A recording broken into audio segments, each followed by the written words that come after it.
Yes.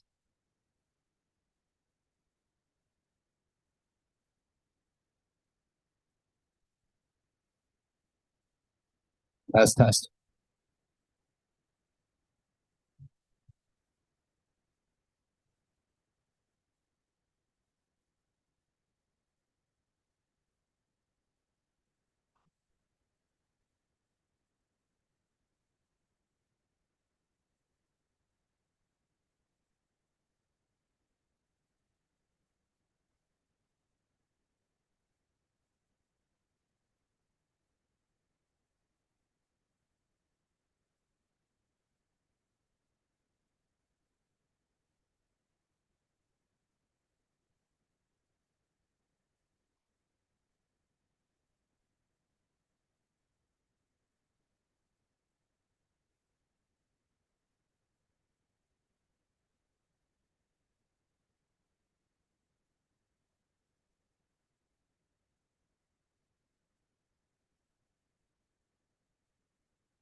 All rise.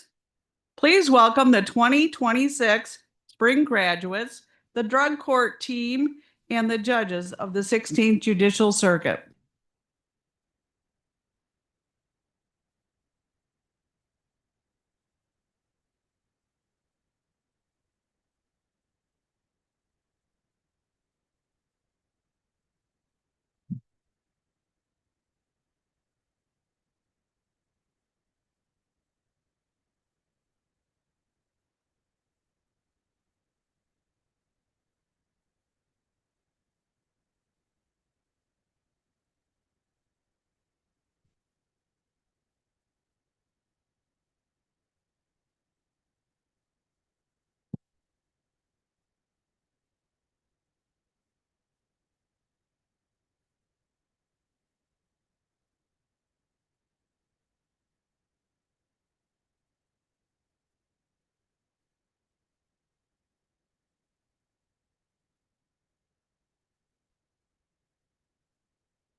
Welcome. If you could all remain standing and turned to face the flag, I would like to introduce First Assistant State's Attorney Christine Baer, who will be singing the national anthem.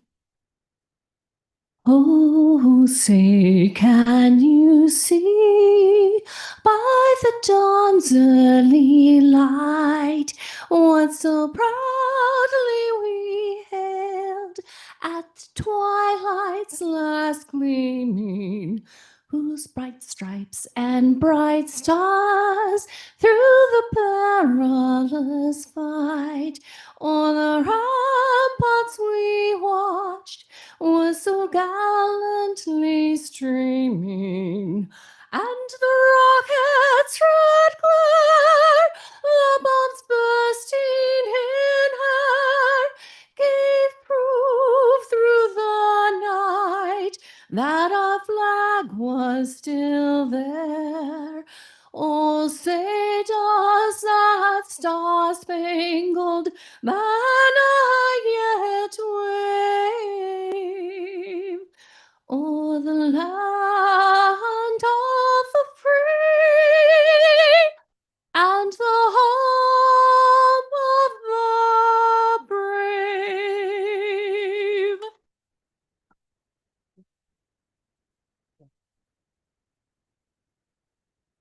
Please be seated.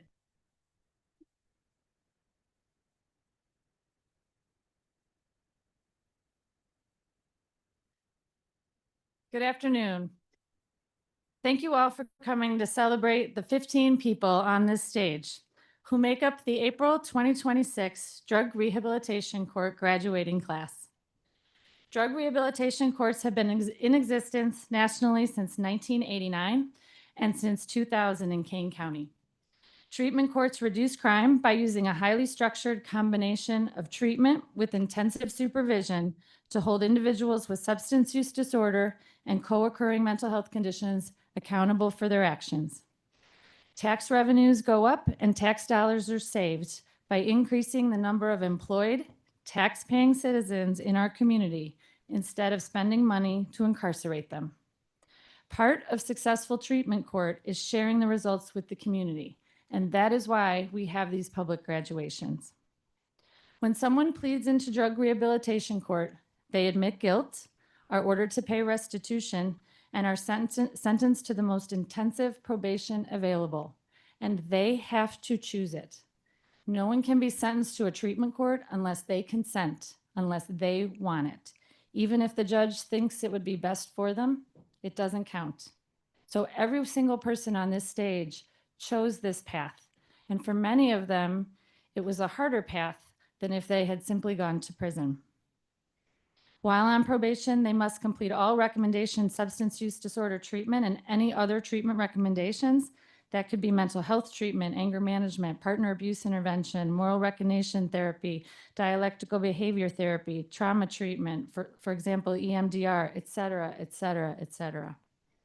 In addition, they have to work, go to school, or volunteer. They have to pay fines, costs, and restitution. They may have community service as part of their sentence. They may have to have people they have to stay away from, places they're not allowed to go back to, whole communities they have to avoid. They also have to have an average of 3 random and surprise drug tests per week. I want to put that into perspective. You all have jobs, families, places to go.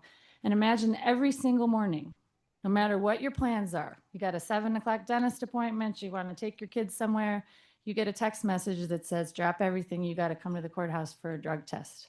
And they have to do it the whole time, around 3 times a week. They have to come to court every week for the first few months. And a lot of these folks on the stage have driver's licenses now, but didn't at the beginning. They have to navigate bus systems, train schedules, Ubers. They have to have daily contact with their probation officer at the beginning and attend group events to learn sober socialization.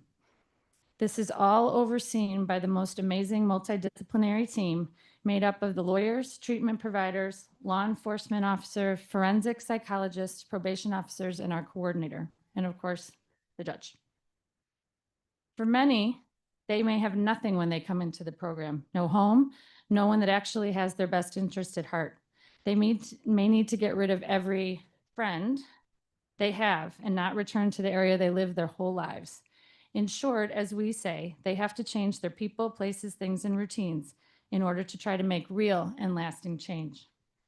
When a DRC participant does well, the evidence tells us that providing incentives such as gift cards, certificates, applause, encouraging words, and small tokens help keep the positive going. And when something isn't as it should be, adjusting services or holding a participant accountable with sanctions get people back on track. So it's an intense program, is what I'm saying. And an intense program with the number of moving parts I can't even explain, cannot exist, let alone be successful, without community support, government support, financial support, and the hard work of many, many people. So it is important that I say some thank yous and make some introductions. I'm going to do some of these up front and some of them throughout, so bear with me. First of all, the drug court team, I will introduce them individually a little bit later, but I didn't want to forget to say what an amazing group of people they are. They've dedicated their lives to giving others the power and tools to help make changes. You are all an inspiration. I can't even look at you. I will introduce them individually. There are a lot of other people I want to recognize, and so, and I don't have a list. So I'm going with who I think is often here. So first of all, the county board. If we have any county board, and I will also ask that you save your applause for each section, okay? We have been blessed to be very supported by the county board. And I know oftentimes they come to these events and I appreciate it. So if any of them are here, please rise. We have elected state's attorney, Jamie Mosser, I saw, there she is. We have appointed public defender, Rochelle Conant, and many members of her team. Ms. Conant, please stand. We have the support of our circuit clerk, Teresa Barrio, which helps me have this wonderful photographer as well. And of course, court services, our executive director, Lisa Ost, I saw here, Emily Saylor, Latanya Hill, Phil Wessel, all are present. No one's standing up. They're all embarrassed. Dr. Sang never misses a graduation, and she called me specifically to say, tell people I never miss a graduation, and I would be there if I could. And I know Michael Isaacson from the health department is also here. There's Deborah Allen. She didn't stand up. See her in her hat back there. In any event, so that group of people are elected officials that I know are here. I would like to give you all and appointed officials a round of applause. Thank you.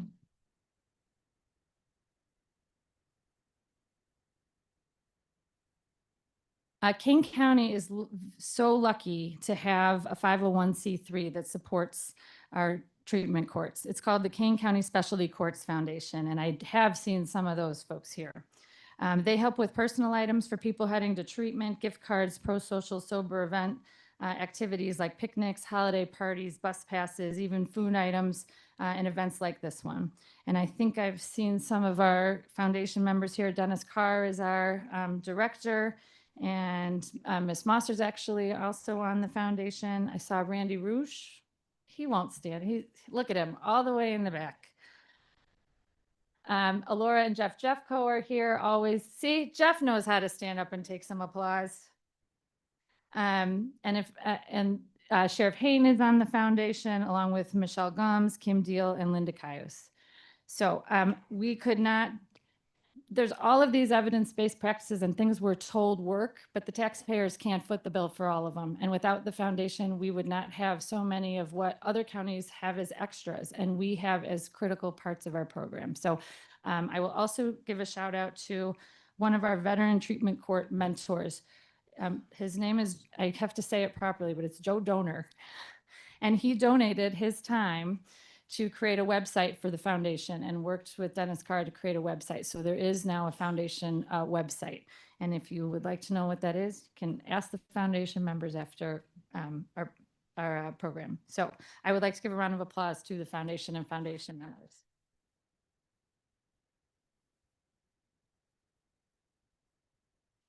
Before each graduation, I send letters to the arresting officers, I CC their chiefs, and I send letters to the assistant state's attorneys who were on the original case, as well as the defense attorneys who represented the graduates. The purpose of this is to remind everyone that everyone deserves a chance and to let them know that when a chance was taken on these people, they took that opportunity and ran with it. And I can see that I have members of the Aurora Police Department here today, the St. Charles Police Department here today, and I so appreciate you coming. I would ask any other officers that I am not seeing to stand along with all of the defense attorneys and state's attorneys who have a graduate on the stage today. Please rise so we can acknowledge you.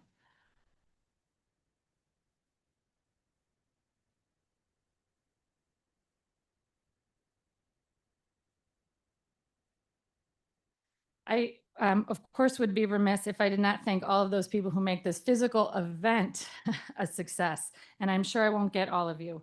But Mike and Jesse and Dale from maintenance who literally set up the room. They have a diagram that Mike made. He measured it. It's to scale. It's fantastic. And the rest of the maintenance team. Court administrators, Andrea O'Brien, Jason Mathis, our volunteer but professional photographer, Kelly Listener from the clerk's office. Our newest judicial administrative assistant, Sarah Campbell, cannot tell you how much she helped me. Christy DeChristopher, for more than I can ever say. IT wizards, Peter Marzalik and Forrest, I still don't know how to pronounce your name properly. Ellen Schmidt and all the library staff and of course court services staff, and Lena Fisher, the drug court coordinator, and everyone else who makes this a success. So thank you all as well.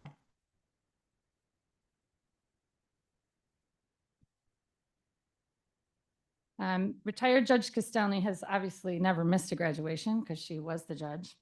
She wanted me to pass along her congratulations, and we get to pass along congratulations to her because I'm able to share that she had her first grandchild. And her plan was to leave tomorrow. But as many babies we know did not cooperate, and that baby came a month early.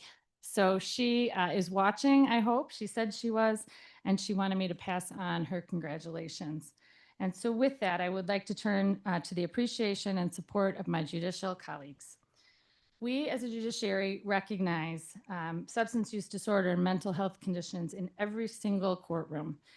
No judge has a court call that doesn't have that. And so I appreciate each and every one of them for coming here today.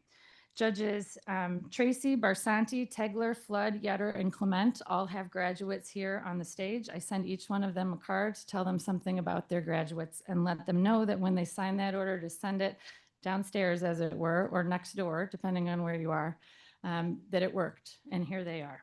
So I would ask that you also recognize that along with the foundation at the holiday party, every person who comes to the holiday party, and that's for 4 courts, and any alumni that come each get a gift. And those gifts are paid for entirely and donated by the judges, and Christina Christopher, who also always puts stuff on my desk. And their generosity, we're talking about hundreds and hundreds of gifts. My office starts to look like a big box store by the end of it. But I cannot thank you enough. And I know these folks appreciate it as well, because for some people, that may be the only holiday gift they are getting that year. And we have so much, and it is so inspiring to have all of your help. So thank you all for coming. So with that, I would like to invite Chief Judge Villa up to say a few words.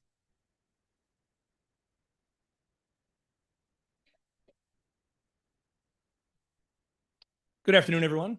If you've seen me speak at these events in the past, you'll know these are one of my favorite things to do, both as a judge in the audience and as a chief judge. The first thing I'd like to talk about briefly is how many faces I see on a regular basis return. And for those of you who this is your first time, if you really appreciate what you're seeing here today, we hope to see you again. I learned a long time ago that showing up matters. And there's times to show up for yourself because you're doing something for yourself. But there's better times, and those are times when you show up for somebody else that has gone through a struggle, somebody else you just want to recognize, somebody else who might mean something to you, and you want to make sure they know you were there to say, good job. So thank you for all of you who come here on a regular basis, elected officials and otherwise, and to those of you who it's your first time, we hope we welcome you back in the future. The second thing I'd like to do is say what I'm going to say always, every time I get to do this. I stand here and wonder of each of these graduates. I wonder several things. I wonder what brought you here. I wonder where you found the strength to do what you're doing. Most importantly, I think I wonder, like a lot of you, whether I have the strength to even do it myself. I can't actually answer that question because I'm not there. So I heard a long time ago, and I'm sure many of you have heard this phrase, I don't know who to attribute to, so I'll just steal it and say it's my idea. Everybody talks about they're going to do something. They're always going to say, I'm going to do something. I'm going to work out this week. I'm going to do this. I'm going to be better at that. I'm going to be a better parent. I'm going to be better, whatever. But when people really stand up and do it, they're really showing you who they are. And that's what all of you have done. There's so many of you, and you know a lot of them, I'm sure, in your social life or maybe even in your family, who haven't done what you've done thus far. And I believe that when people show you who they are, you should believe them. And I think that's what you've demonstrated today by being on the stage wearing robes in red, celebrating what you've done today. So while I get to give a nice speech at all these events are always about you and your family and everyone else who supported you. So congratulations to each one of you. I look forward to hearing all your stories. I hope there's some hysterical pictures of at least a few of you that we can all remind ourselves of, that there is a good person behind all of this. Congratulations.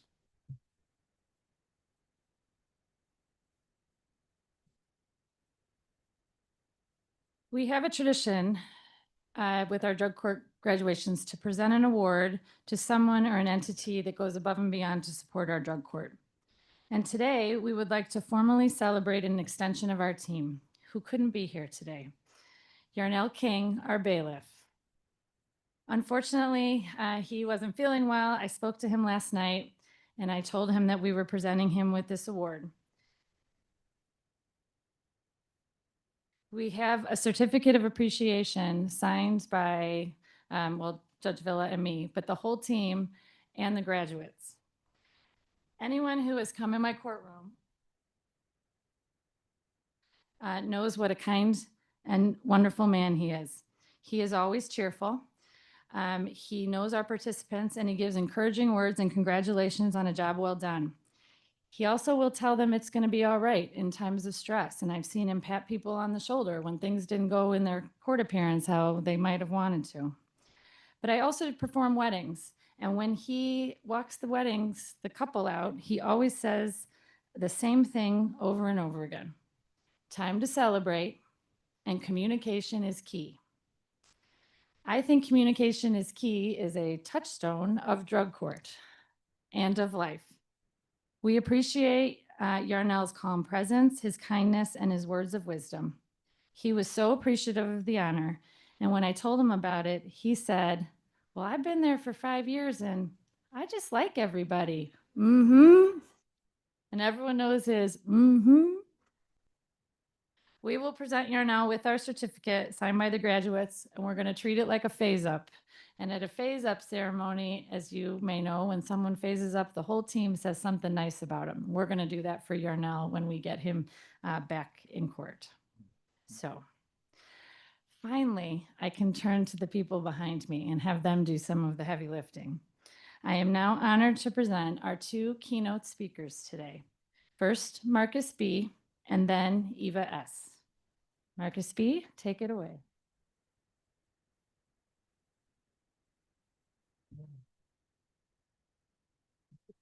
How everybody doing? I don't know where to begin. My name is Marcus Burton. 40 years old. My drug of choice was weed, alcohol, pills, and cocaine. What started me using? Well, I was using weed and alcohol. I started using cocaine and pills when my grandma passed away because my heart was heavy. And sorry, I don't normally do this type of thing. I'm sorry. I felt abandoned, you know what I'm saying? She raised me. I never knew my mom, you know what I'm saying? My dad was always, you know, in the streets and out of jail like that.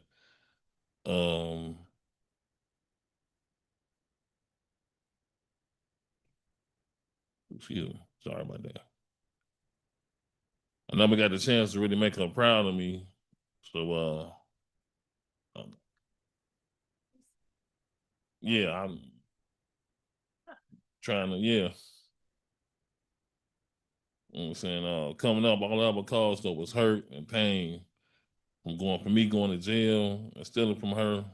But no matter what, she continued to love me.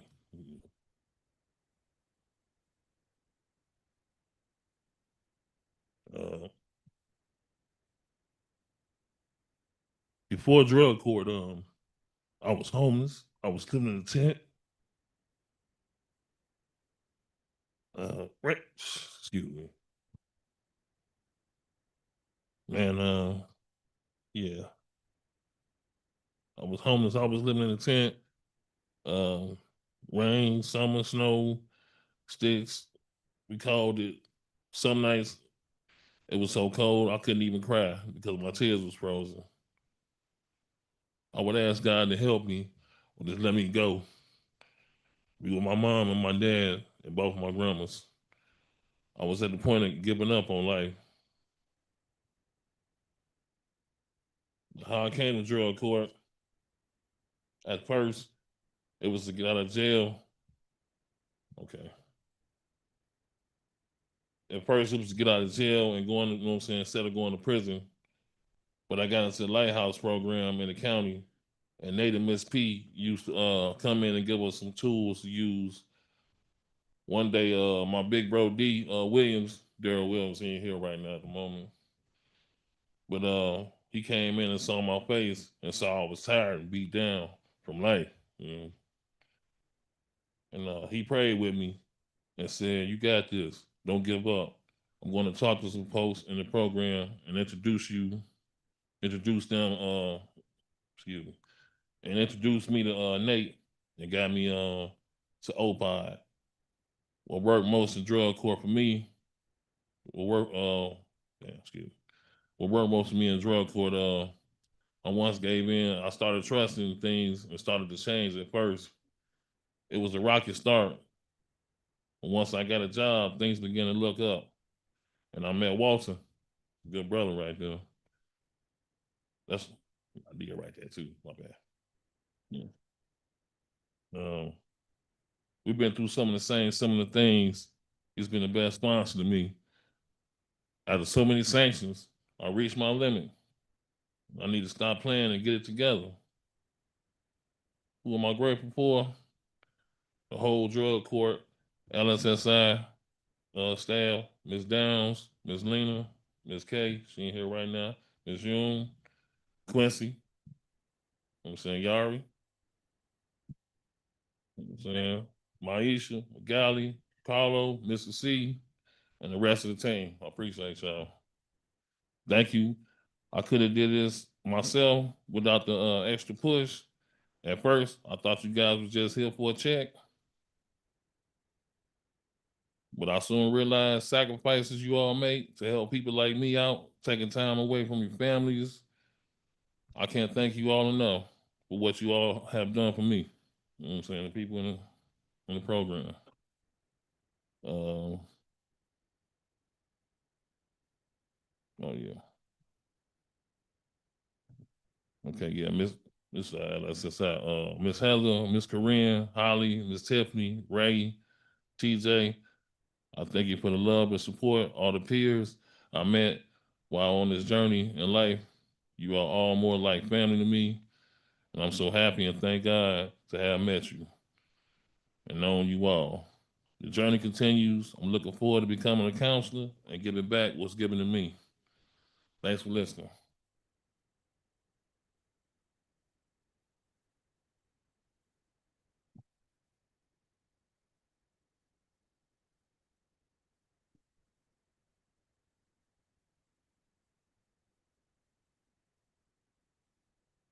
Hi, my name is Eva Schaub.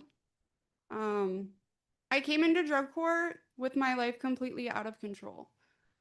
I was struggling with heroin, facing multiple felony charges, including aggravated battery to a peace officer and another aggravated battery charge. And I was at a point where I didn't care to see a way forward. I was chasing a high and losing myself in the process. I was also carrying a lot of grief and loss for my life outside of that. I almost lost my parents in a traumatic situation, and for a period of time, I couldn't see my parents legally. And I lost my best friend to murder. Everything in my life felt like it had collapsed at once. During this process, I had a born again experience that changed the way I saw myself. It made me stop, really look at my life, and remember that I was more than what I had been through. Recovery wasn't easy. There were days I felt like I was rebuilding my life from scattered pieces and not knowing what it would look like in the end. But I didn't go back because I knew where that would lead to. Recovery changed when I made the decision to build and stopped living in limbo. So I started rebuilding. I became a house manager and learned discipline and responsibility in a real way.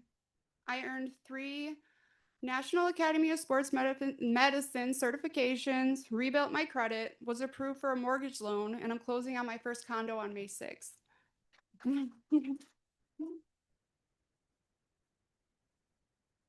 Thank you. I also bought my first car and started driving for the first time in my life. On top of that, I became certified in both dog and cat grooming. And now I'm working toward entrepreneurship and building something stable for my future. To anyone still in the program,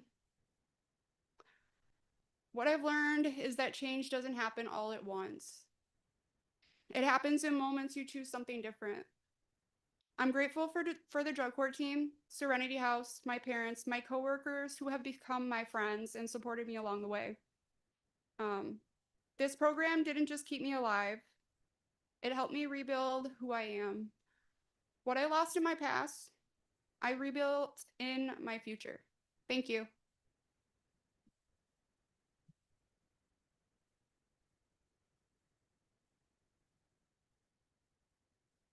I assure you, if we had all 15 people speak to you, you would be amazed by their stories. And I'm going to share a little bit more, but we did want to have all the other graduates and for you to hear from all the other graduates. So at this time, I am excited to have Peter play our video presentation.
I am excited to be able to present each of the graduates and tell you a little bit more about them.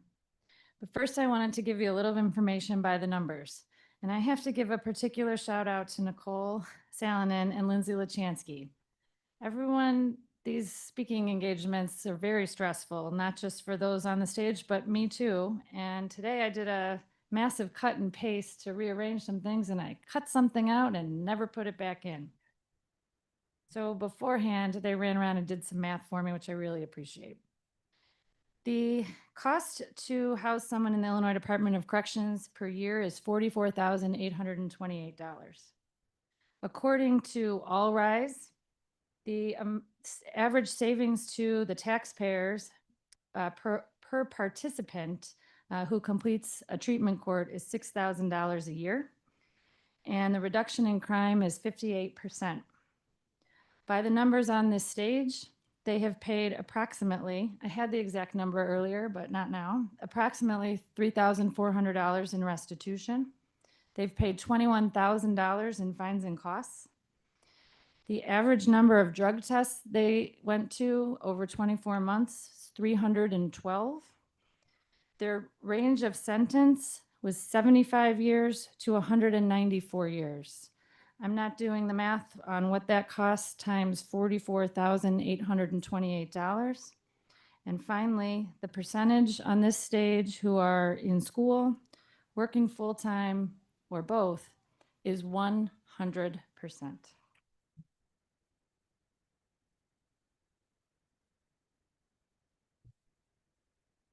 I'm going to call each one up individually, and they're going to be coming down to be congratulated by the team. But I want to tell you what they're going to be receiving. First of all, they'll receive their certificate, their court orders. For some of these folks, their cases will be dismissed. Others will be reduced to misdemeanors, but every single one of them has a benefit for doing what they did. Each one of them will receive a challenge coin. A challenge coin is monumental in marking the days one has without using any substances. A challenge coin has been given to first responders and military in times exemplifying courage, honor, and bravery. Each graduate will receive a challenge coin today that symbolizes that they have graduated the program.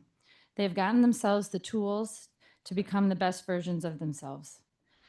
Graduates, let this coin be a reminder that you can do it, you did do it, and as the coin says, no matter where you are in your recovery journey today, don't give up. Before I get to the team, it's coming. Am I doing? Oh, is Marcus falling off the stage?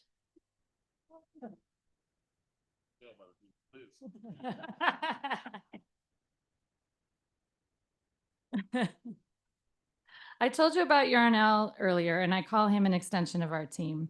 And when the participants come to court, they encounter the team, but they also encounter other extensions of our team. So in addition to Yarnell, and I can't name everyone, but I want to thank the deputy circuit clerks, the court reporter staff, and courtroom deputies. There are several of you I see all the time from the clerk's office, like Shirley and Marianne and Abby, and court deputies like Deputy Mark and Deputy Andy. And also our court reporter staff, Alex, who helps me so much with the ER. But they're always checking up on the participants. They really care about you, and they come to court. They're excited to be there, and they are really an extension of our team. I also want to thank our community partners because they are extensions of our team, such as Serenity House and Gateway and Ecker Center. People like Donna, Walter, Jody, Kathleen H., who support and give practical help to many of our participants. Keith Baker, Herb Strickland, the amazing Brian and Deja from Ecker, who I hear about over and over again. And of course, Margie, who's cool people. I want to thank Kathleen and Alicia from the Sheriff's Office and Nate from Lighthouse. So many people help these participants, and those names are the names that come up over and over again. So at long last, the actual team and immediate recent members of our team who are gone on to other things. This team is amazing.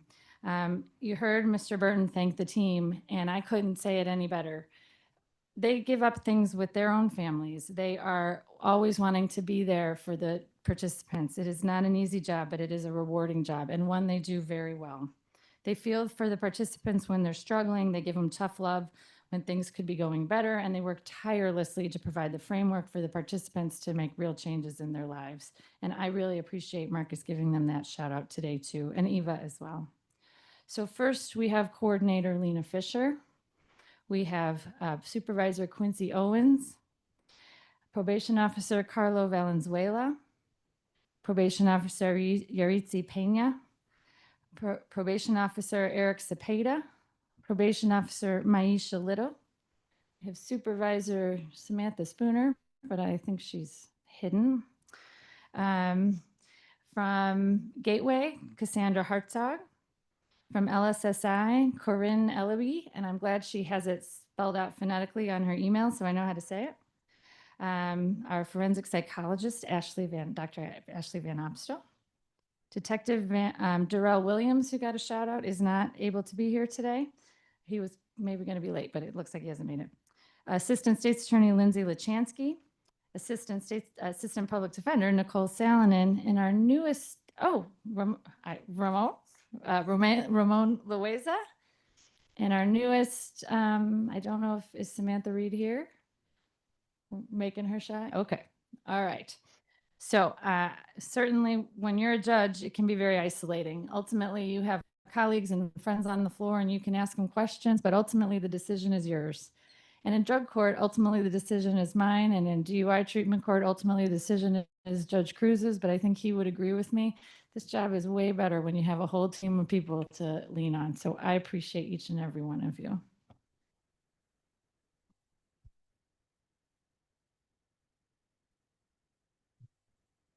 So Desiree B. Is our first graduate I'd like to talk about. Now, this is a surprise to the graduates, and we have these printed out for you in color and in your folder because someone gave a quote for each of you, and we have it on the screen. So Desiree started using at age 12. She found herself in many scary situations, waking up not knowing how she got there or what happened to her. She was often homeless, spent time in the Illinois Department of Corrections, and by the time she was charged with the offenses that brought her here to court, she did not have custody of 2 of her children. She wanted to come to drug court to stop using and knew she needed to make real change. In fact, the first time I got to talk to her, she told me she was pregnant and that she wanted her baby to be born healthy. She was determined. Choking up number 1. Her beautiful baby girl, Linnea, who is here, is just a little over 1 year old. That baby was born healthy, lives with her mom, and her number 1 goal was met.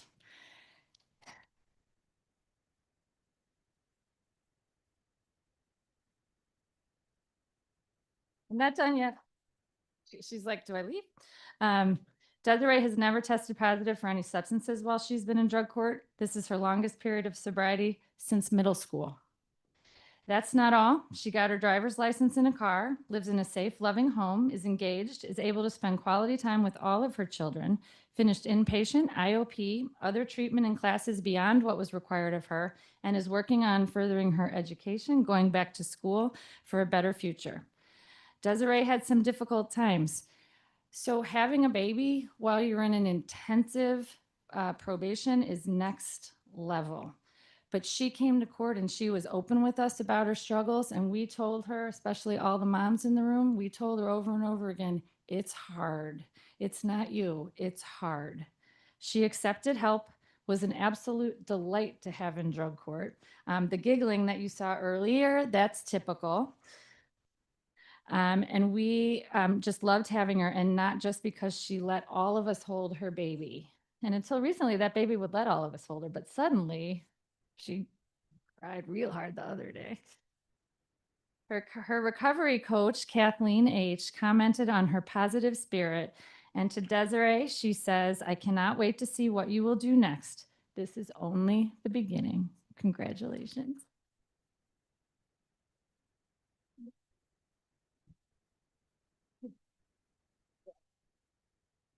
David B. David B. David B. is an open book, and he is willing to share his story if it will help others. He started using at age 16 and eventually was using cocaine, as he described it, all day, every day. Do you even remember that you said that? Yeah.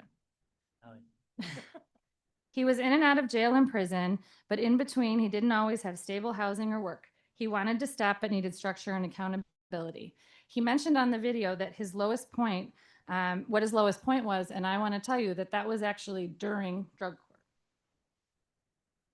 But so you see, David had hit the ground running. He did everything right and he was getting ahead of himself. So when one little thing went wrong, everything came crashing down around him. But he refused to give up.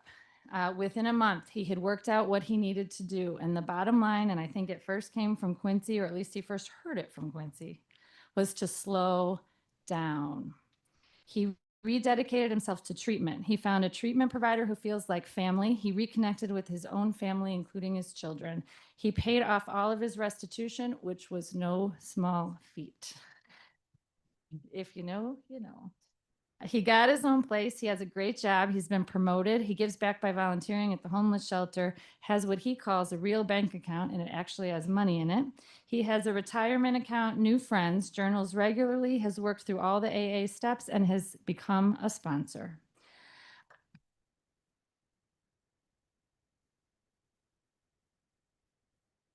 I can't say it better than his fiancée, Anne. Your dedication to sobriety has allowed you to become the father, son, friend, and partner that you always knew you could be. Every day, your determination to succeed has led to what used to be dreams and goals becoming realities, with so much more in store. I agree with her. And to say that we are all proud of you is truly an understatement. Congratulations.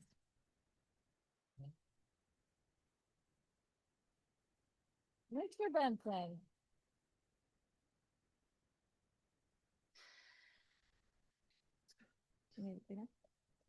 Okay. If you attended the art show for the last 2 years, you were probably impressed by the partially built house last year and the completed house this year. This is the artist, Daniel B. That house is the perfect metaphor for Daniel's time in drug court and recovery. He worked tirelessly on the foundation to make it strong. It took time, but by the end, it was beautiful and something to be proud of. Daniel is a family man at heart, but substance use disorder doesn't care if you love your wife or kids. It wreaks havoc if you don't have the coping skills to deal with your life's challenges. He started drinking at 12, cocaine at 16. He's been to prison and nearly lost everything that was important to him. But with hard work, he was open to completing all of his treatment, has maintained his sobriety for more than 2 years, has his driver's license back, purchased more than one car, supports his family, started a business while working his other job, watched the Bears sober on Sundays, repaired relationships with his children, is working on his relationship with his parents and siblings, and has found time to do some volunteering.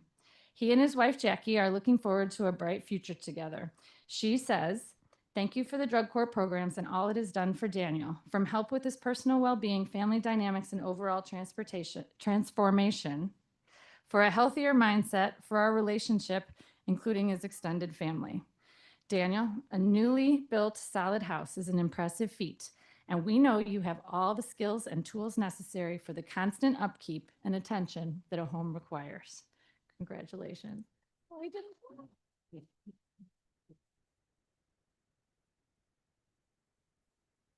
Marcus B. Okay.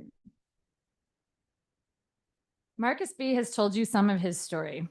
I can tell you I learned so much from him, and not just hilarious phrases and slang.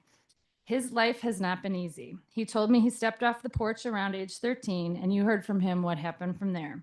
His time in drug court has not been easy. He said Walter helped him see that enough was enough on the sanctions. There were any number of points along the way when I'd say he was hanging by a thread. But no matter how thin that thread was, he never gave up. When we say sanctions, Mr. Burton, I'm not supposed to say your last name, I just said, but you said it earlier. I call them by their last name, and then I come to graduation, and I suddenly have to call them by their first name. It doesn't work for me. Anyway, Marcus had a particularly rough patch, and we have sanctions, and they're progressive, and he had to do a night or two in jail. And it happened to be he was going to be released on the day of the drug court picnic. We did not excuse him from that picnic. And he was very upset about that jail sanction. He was upset with us, but he was upset with himself as well. He was released from the jail. He got an Uber. It took him to Leroy Oaks, but it dropped him like 1.5 miles from the actual picnic area. He didn't know. He walked. He got there. It was hot. If you did not know he had spent the night in jail, you would not have known from how he was at that picnic. He was fun-loving. He was himself. And when that happened, I knew that if he wanted it, he could do this. I knew he could do it. He says I might owe him a Popeye's chicken sandwich from something along those lines. We'll talk later. Corinne from LSSI on our team said this about you. She said she remembers when you were discharged from the recovery home and emotions were high.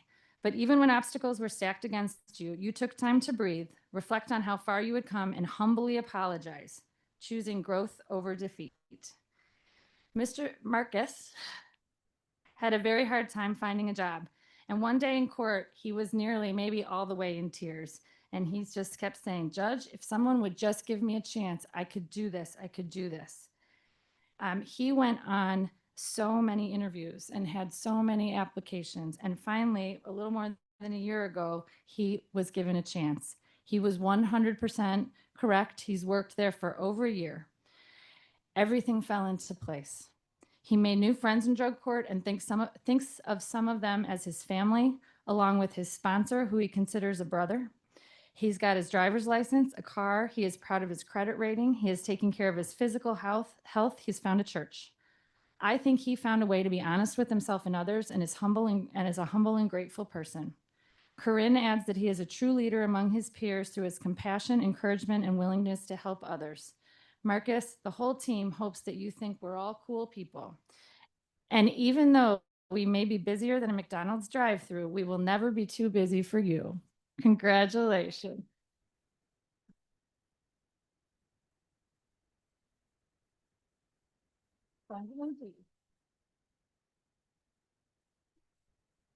Benjamin G. The story of Benjamin G is not just a before and after story. Of course, it has those elements, early drug use to cope with a life that was not his fault, leading to the crossroads of deciding whether to keep up with the exhausting cycle his lifestyle had turned into. And the after part of his story has so many accomplishments to go through. Restored driving privileges, a car, forklift certificate, promotions at work, better physical health, new friends outside the recovery community, 3 years of sobriety, and on and on and on. But it's his unique approach to the time in between before and after that sets him apart and speaks volumes about his dedication to making real and lasting change in his life. While working on his own life, he worked to be able to help others change theirs. He worked for and received his Smart Recovery certification, started a Smart Recovery meeting that was very instrumental in the recovery of other people, helped another participant become a Smart Recovery facilitator, received his Recovery Coach certification. He is an example for others of taking charge of your own path, finding what works for you to make real change. Donna from Serenity House noted that he would set goals, meet the goal, and then set another one. We did not have to force him to do anything as it related to his recovery. He found what worked for him and shared that with others, all while meeting his strenuous drug court commitments, working full-time, if not more, and working on personal goals, big and small. At one court appearance, when he was really hitting his stride, he said he recognized what a huge opportunity drug court was for him, and it made him want to give back to others. I don't know what this will all look like for you going forward, but I have no doubt you have all the tools you need to live a full, successful, and peaceful life in your recovery. We are so happy for you, and thank you for what you did for others in our program. Congratulations.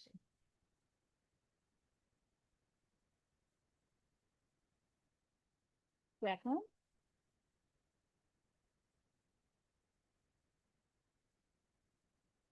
This is Jacqueline. Some participants' motivations change over the course of their time in drug court, but not Jacqueline's. Hers never wavered, and they're sitting here this afternoon, and that's her 2 daughters. Her love for her daughters and her desire to provide for them and show them that they can do anything they want to do was her singular focus from the first day. She knew that to do what she needed to do to give up substances and find better ways to deal with past hardships, but she also needed to learn how to deal with everyday life in different ways because what she was doing before that was not sustainable. Things like parent-teacher conferences in school, family holidays, birthdays, and hobbies like going and showing dogs at dog shows. Things you can't give up by giving up people, places, and things. Things that you want to continue to do, and you have to find a different way to do them. Those things all look different now. She is grateful to Deja at Ecker Center for helping her. She tells other participants, you might as well take advantage of the opportunities the team provides you since you're going to be here for a while. She took us up on a suggestion to complete the College of DuPage Climate and Equitable Jobs Act workforce training program, graduating from that on June 27th.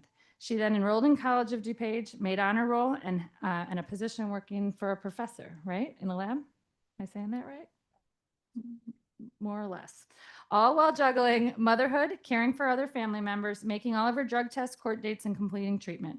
During the course of her time with us, she also got her GED, an iPhone repair certificate, forklift certification, the NCCER core construction certification, OSHA certification, basic HVAC certificate, and an EPA certification.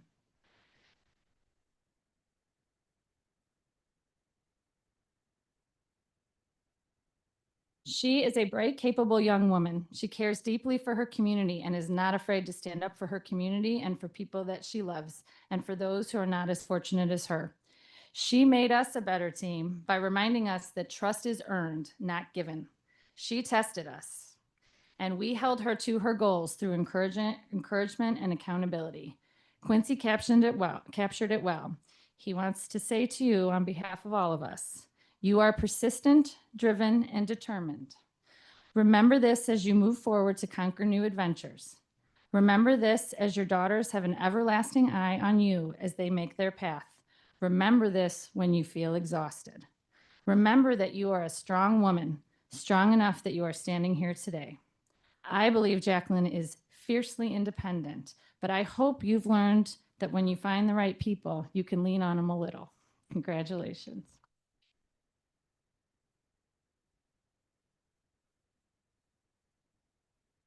Hayden.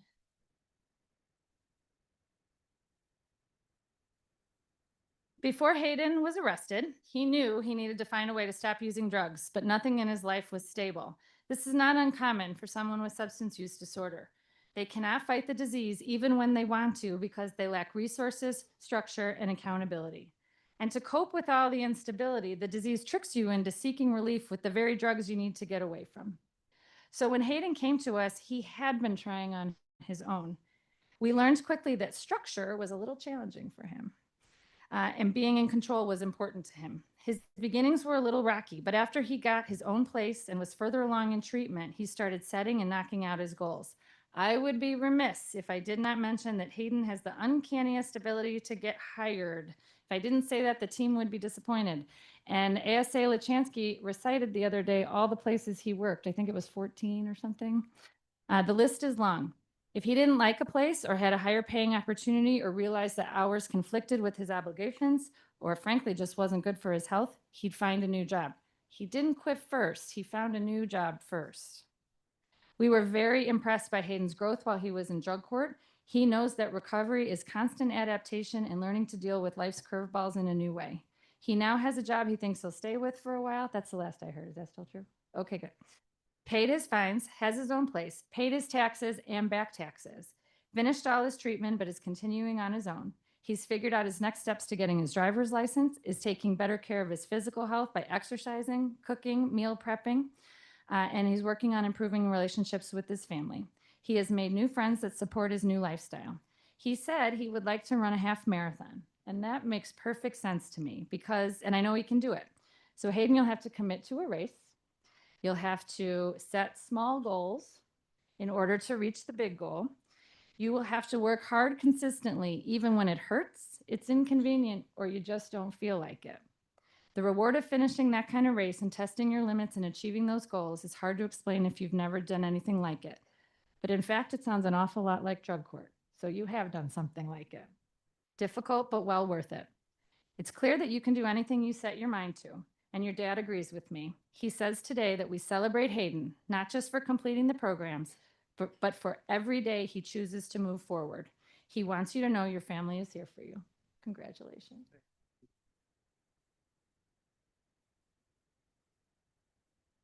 Deshaun. Deshaun. Donna from Serenity House told us that Deshaun lights up a room when he smiles. We couldn't agree more. It's something the team talks about.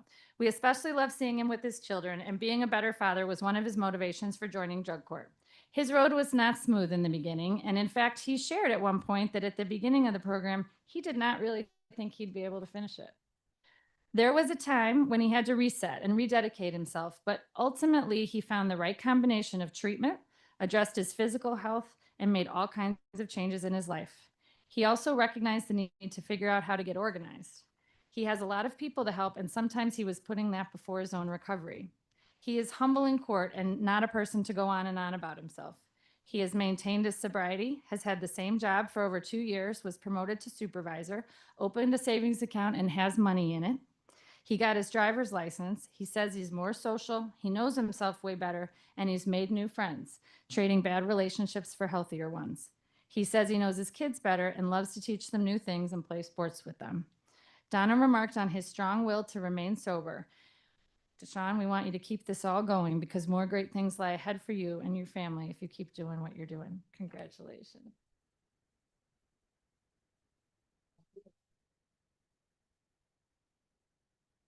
Esteban.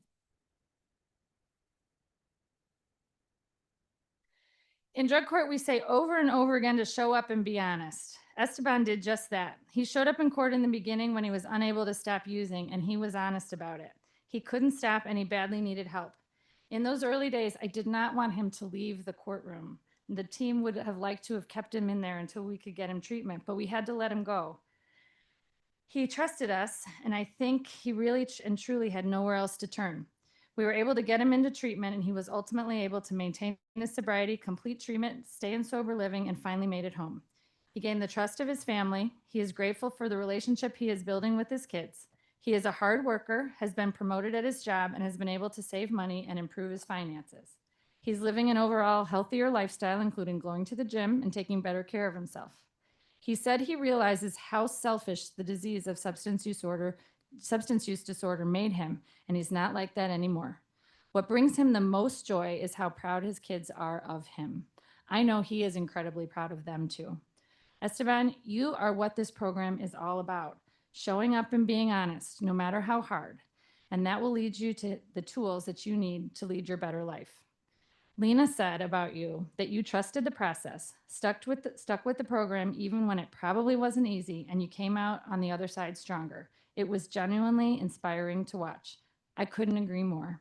And I learned a lot from you, especially in those early days. And I'm grateful you felt you could talk to the team and that you could tell me what was going on in that moment.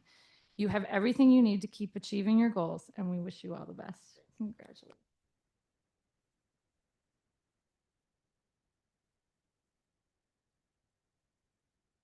This is Jason, who I've learned you all call CJ. Jason, when he came to court, he was literally at a point of life or death. He wanted to be sober, but like so many people, he did not know where to begin. He needed to deal with things in his life in a different way. He went to treatment and ended up getting a job. That job was one of the most important opportunities he took advantage of while he was in the program. Are you noticing a pattern about the job for these participants? Within a few weeks of being hired, he announced in court that he was going to work his way up in the company. He said he was going to be a manager. Now, early recovery is a delicate time, and each person has to strike the right balance between looking at their short-term goals and looking at their long-term goals. And this was a long-term goal. Jason has been true to his word. He's been at that job for over 2 years and has been moving up. It has been one of the solid foundations of his success in this program. He has never been shy about telling me what he's struggling with and venting his frustrations. Would you say that's accurate? He would never tell me what he thought I wanted to hear. There There were times when I had to say, yes, the program is demanding. We are requiring a lot of you, but although it's hard, you're doing it. And he was. He was not good, and maybe probably still isn't, giving himself credit for his accomplishments.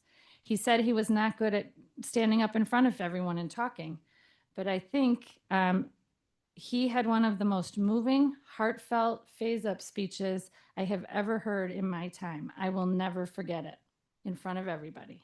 He has his sobriety, new friends, an understanding of how he makes his own happiness. Donna from Serenity House was so complimentary of him, saying he has a huge heart, that he is kind and hardworking and motivated to maintain his sobriety. You are in a great position to write the next chapter in your life. You have what you need to live the healthy, productive life that you have earned through all of your hard work. Congratulations.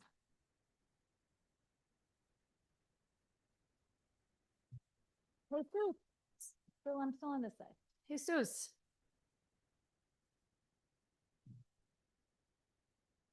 Jesus was using cocaine and alcohol to cope with his life, and things had gotten out of control.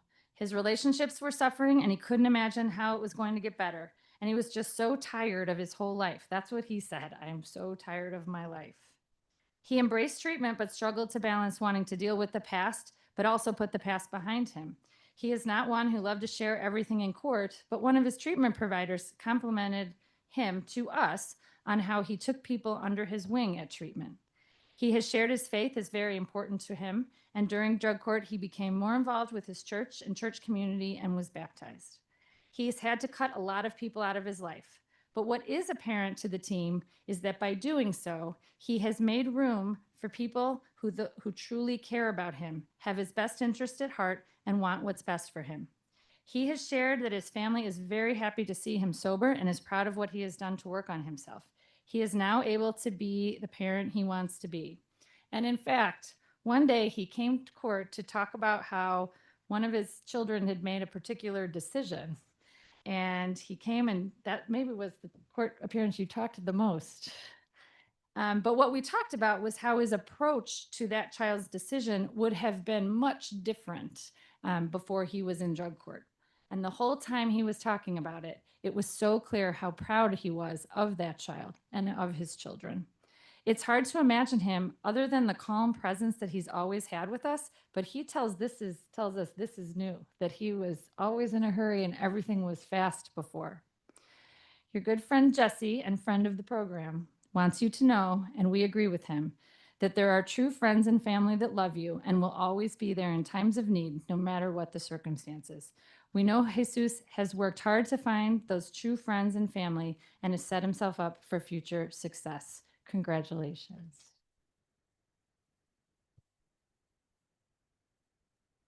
Yeah. As you heard from Eva herself, she was in a desperate situation when she came to drug court. Nothing stable, no goals, and no idea how to make things better. She has used her time so wisely in this program. She really hit her stride when she got the job with the pet store. She was so excited to work there. I mean, so excited to work there. And when she came to court one day to say she had earned the right to go to grooming school, but it might conflict with some things, we were happy to help facilitate that with her. But that was not enough. Eva didn't just work this program, she put the program to work for her. Her resume is impressive, her experience is varied, and her dreams are not only big, but achievable. Eva was supposed to graduate in October. And through a series of events that were not entirely in her control, we determined that in order to fully finish her treatment, she couldn't graduate on time. In a true testament to being able to take advantage of her opportunities, she threw herself into the treatment that was offered and recognized what a difference it made in her life. And we are so glad she did.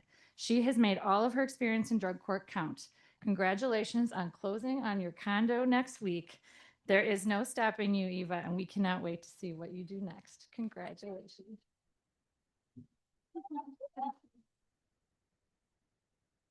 Yep. Charlie. Charlie is our youngest participant. Sometimes I think the team is like his extra moms and dads. Sometimes young men in drug court struggle. The science is that brains aren't fully developed until 25. They struggle with impulse control, organization, and emerging mental health conditions in addition to substance use disorder. This young man has done a phenomenal job in this program. In order to help him, he needed to accept, and he has told me we can talk about this, he needed to accept that in addition to substance use disorder, he had a mental health condition for which he needed to take medication. And in order to help him get used to being organized and doing certain things the same time every day, he was assigned to do what we call medication videos. This means you literally take a video of yourself with your medication and you send it to your probation officer. He had a period of time, he was clearly doing it. We told him he could stop, but he said, you know what? It helps me. So he kept doing it. And it took Carlo 40 minutes today to calculate how many videos he's done. 2,645.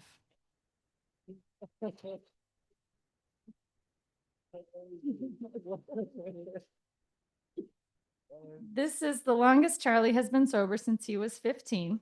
He is like a child star on TV that you watch grow up. He's like grown up before our eyes. He has had a job as a server for a very long time now, and I accidentally had lunch in his restaurant with some of my colleagues. They helped like hide me like a bad movie, but I did see him interacting with the customers. He clearly liked him. He was serious but kind, and he was obviously doing a wonderful job. I felt like a proud parent. He has come so far. He loves his family so much. Charlie, we asked your mom about you, and she said, I'm very proud of you. You really wanted to get out of this and not use drugs anymore. I will always be here for you in good times and in bad. I love you with all my heart. You have made everyone proud, Charlie. I know you have lots of ideas about where to go from here, and we hope you'll keep us posted. Congratulations. I'll get that number for you. Yeah. Sarah T. Every once in a while, a participant comes in so ready, so focused, and so engaged that they get to graduate early. I think Sarah T may be my first early graduate. She earned the right to have her sentence cut short and was able to join us today after 18 months in drug court. Sarah started drinking at age 13 and in staggering amounts. She eventually added THC and cocaine to the mix. And by the time she came to the program, she knew she had to deal with events from her life, that her daily life was out of control, her relationships were unhealthy or fractured, and that she wanted what she called an actual life. She threw herself into treatment, and I think is another example of what a huge difference a good job can make. She also points to finding a close relationship with God, and that has been the foundation for every other thing in her life. She was open to really digging into hard stuff in treatment, all the while maintaining her sobriety. And in addition to all of that, she started college on top of her full-time job that she's had for more than a year, received her driving privileges, bought a car, found a healthy relationship, quit smoking, improved all kinds of other family relationships, and earned the trust of her family. One of the highlights of her time in drug court was earning the ability to travel to Nashville to see her daughter perform. Sarah was so proud, and so are we. Her family feels the same way. Your dad was pretty succinct when he said, well, it was a long time coming, but it was worth the wait. I was really struck by something Sarah wrote. The graduates had to write out 20 things they accomplished. And she had all of these things I've told you. But one of them was, made it to 35. And I think when you really distill this down, that is an accomplishment. We are so glad you gave yourself a chance, not just to make it to 35, but to thrive and give yourself a chance at the life you knew you wanted. Congratulations.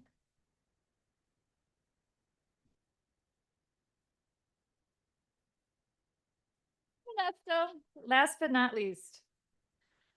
Ernesto.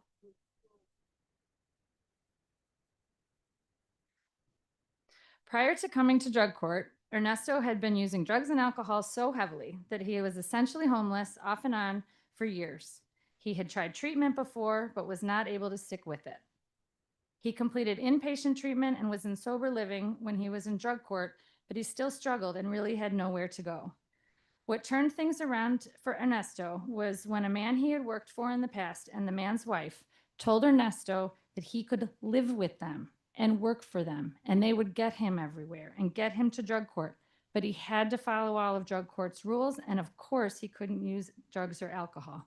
This was a turning point for Ernesto. He was able to complete treatment, maintain his sobriety, fix his relationships, and start new healthy relationships. He has his own place with his wife and children and feels his life is peaceful. He has found people who understand his problems. He is proud to be able to buy things for himself and his family. He is grateful, and he said it in the video, and we talk about it all the time. He is grateful for that couple that helped him when he was struggling. He is also happy to have the support of his dad, who now he talks to nearly every day.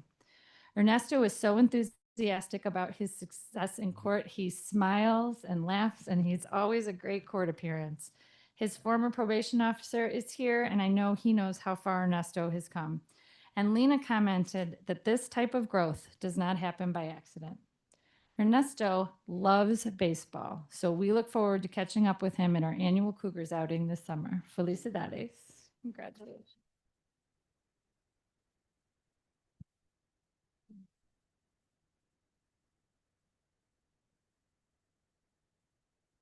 So while Ernesto is making his way, I want to give you some final thank yous.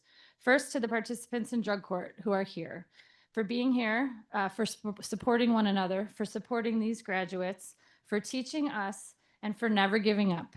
Each and every one of you can be on this stage, and I look forward to it. I also want to thank the family and friends of each of our graduates. It is our hope that we have returned them to you a little better than we found them, that they continue down their path in life and remember how good things are when they are in recovery. And finally, to the graduates, this is truly only the beginning. And according to the experts, you are in the beginning stages of recovery. You have put in so much work. So remember, you did not come this far to only come this far. Thank you all for coming. And I'd like one last round of applause for our graduates.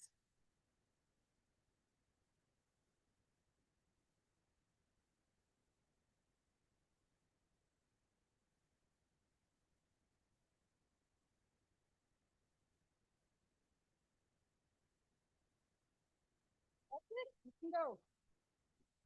All right. Thank you all. Okay, we're going to move this and get a picture. Put your stuff down.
Oh.